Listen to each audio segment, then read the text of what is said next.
Okay, so today we're going to talk about rational and irrational numbers. You've probably heard of them before, and I know we've done them in a spiral. So a rational number are numbers that can be written as a fraction of integers. So they are terminating decimals, repeating decimals. You can also have perfect squares.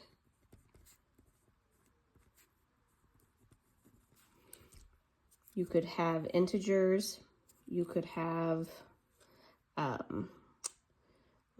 integers, whole numbers, perfect squares, terminating decimals, repeating decimals, and fractions. So you can see some here. 6 is a whole number. It can be written as 6 over 1.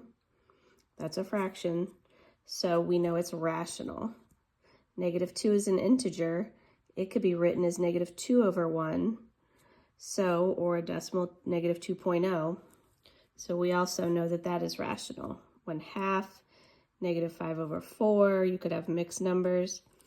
Okay, so other examples, we could have a perfect square. So 25 is a perfect square because we know that it equals 5, which is 5 over 1.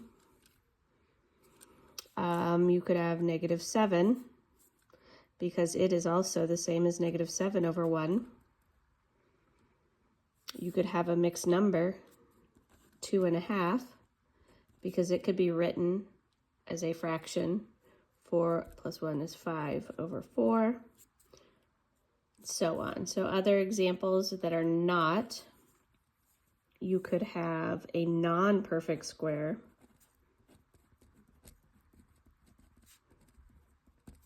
So for example, the square root of 21, we know that that's not a perfect square. If you're not sure, use your calculator.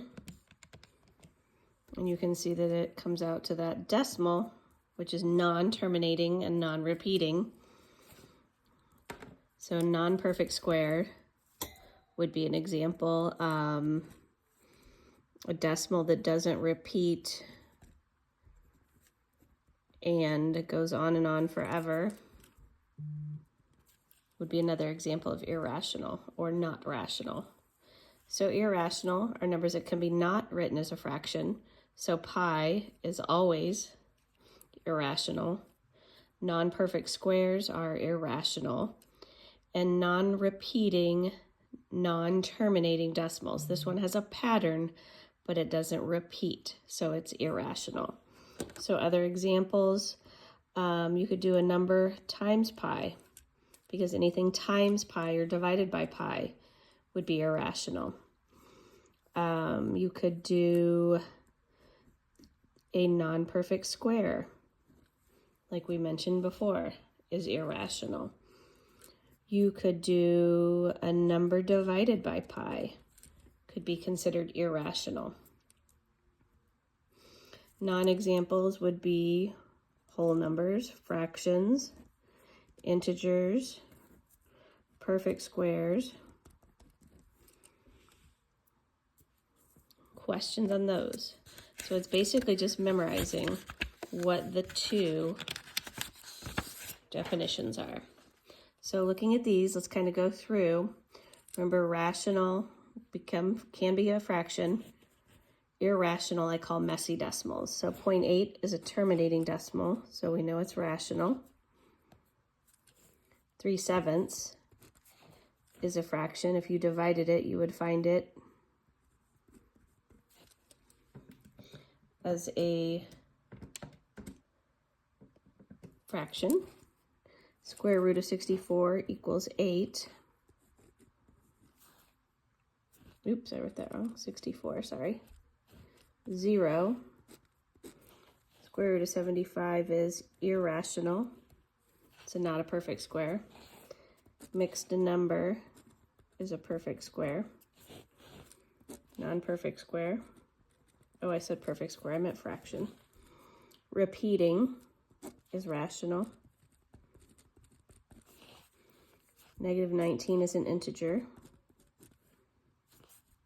Square root of 121 is 11, so we know that is rational. It's a perfect square. 12/5, perfect square. Negative square root of 100 is a -10, so that is also perfect square. Pi irrational. Non-repeating, non-terminating decimal is irrational. It's messy, it's crazy, is the way I look at it. Okay, so being able to identify those is the main idea today. So looking at those, so go ahead, take a few minutes, do them yourself. Pause the video if you need to. So 5 is rational. Can be written as 5/1.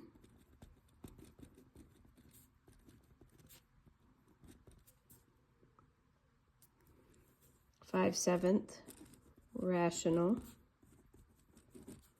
can be written as a fraction. Rational, it's a terminating decimal.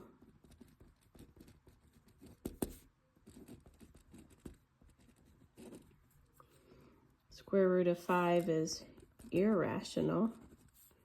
It's a non-perfect square.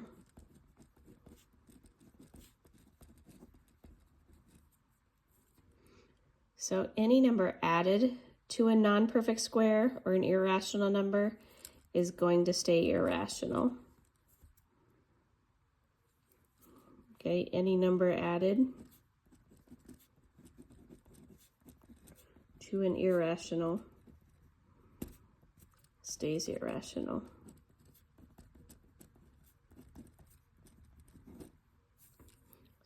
Even with dividing, if you're dividing a number by an irrational or a non-perfect square, it's going to be the same, except it's going to be divided. And can you multiply two irrational numbers and get a rational? No, it's going to stay irrational as well. Okay, so practicing those, we're going to practice with a few other worksheets. Those are just the primary notes. So this page is what you guys are going to kind of start working on together.